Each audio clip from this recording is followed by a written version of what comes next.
Welcome, ma'am. How may I help you? I'm looking to buy a safe and reliable car. What is your budget? Well, I can spend up to 20,000. Oh no, that won't get you anything beyond a compact car.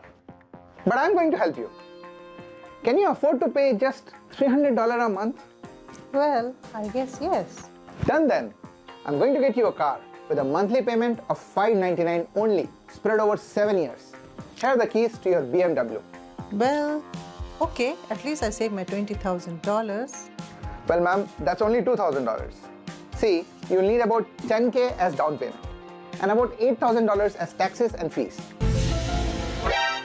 You know what? Since you have this $2,000 left, I'm going to offer you an extended warranty on this new car. $2,000 only. Huh? This is how most Americans buy their car, by financing their purchase. But taking a loan to buy a depreciating asset? Is that a good idea? 40% of car owners owe more than the value of their car. The other alternative is to lease the car. You still pay a monthly fee, but there is no loan liability hanging over your head.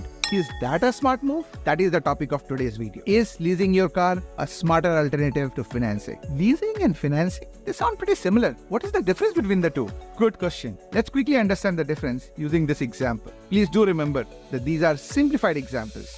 They don't consider every possible fee. Imagine you have your eye set on that $30,000 sleek beauty of a car and you're considering a 3-year loan. Now, if you pay $3,000 as down payment, then your monthly payment would be about $750 a month. It's the remaining $27,000 divided by 36 months. But don't forget, you will have added expenses of interest too. So here is how your calculation will look like. Your total monthly payment would come to $859 a month. But if you were to lease the same car, your monthly payments are going to be calculated differently. In case of lease, the monthly payment only covers the depreciation that is expected in the car's value during the lease period. So it's not affected by the full price of the car. This example, if the dealer predicts that your same $30,000 car would lose about 40% of its value over a period of 3 years, then your monthly payment are going to be only a sleek $485. Again, look at the calculation, but notice you are financing only that part of the car that is depreciating in value. Hence, your payment is lower. It seems like a cheaper ride, right? Hold on. You do need to understand the concept of equity. See, if you would have gone the traditional financing route for your car, you would have slowly built equity in your car as you paid off your loan. At the end of 3 years, you own your car free and clear. And if it's worth, say, $13,500 at that time, then that's your equity in the car. But with leasing, despite religiously paying your monthly payment over the years during the lease period, you don't own any equity in your car when the lease period comes to an end. If you want to keep your car at the end of the lease period, you need to come up with cash equivalent to the value of the car. If it is $13,500, then that's the cash you need to put.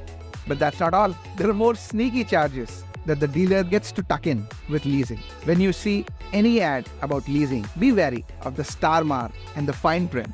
While they only talk about the small monthly payment, the car dealers usually hide fees, taxes, penalties, expenses in the lease agreement. Some of the key charges include interest and taxes, administrative costs, termination fee, mileage, wear and tear, security deposit. Okay, so I need to watch out for those fees. Does that mean that leasing is the worst choice? Well, not really.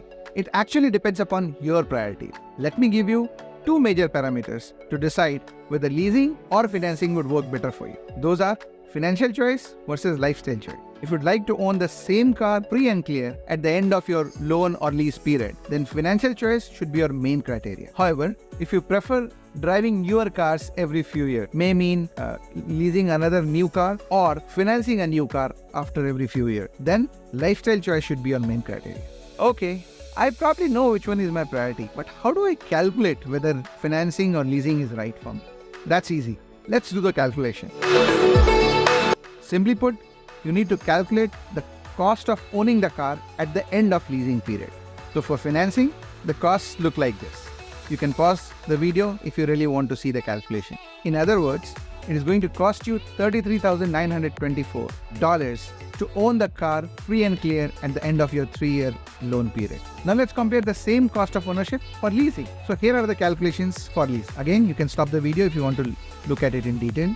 This time, it's going to cost you $36,424 to own the car free and clear after 3 years. You see, in this particular example, the cost of ownership is higher with leasing.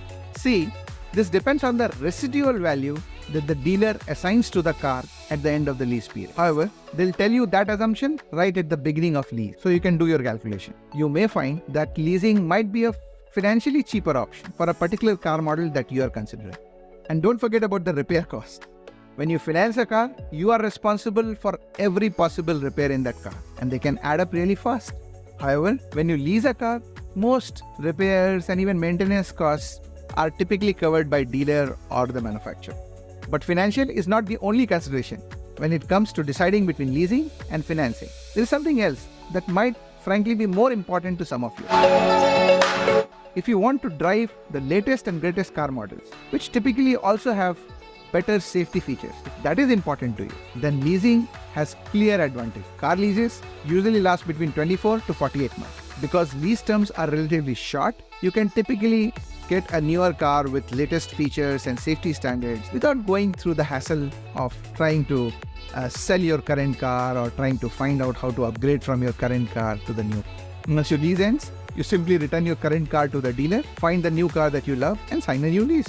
Imagine you have your eyes set on that latest fancy or luxurious car, but you can't qualify for the financing required for it. Then can't you have it?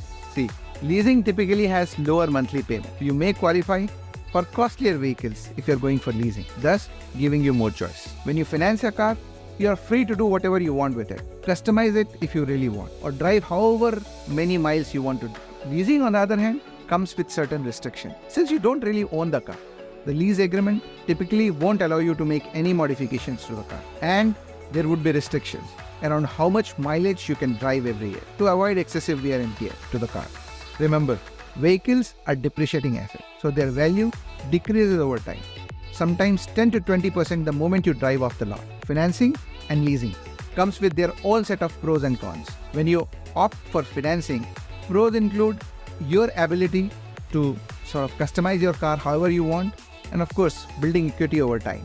However, high upfront cost and then higher monthly payments are the cons that you really need to consider. On the other hand, leasing offers thrill of driving newer vehicle every few years, and you don't have to go through the hassle of selling it. But be aware of the restriction on customization, mileage, or even other kind of penalties, as the car is not yours to keep. If you'd also like to consider whether you should buy a new car or a used car, watch this other video that I created. Thanks for watching this video till the end. Please hit the like button and subscribe to this channel. I really appreciate it.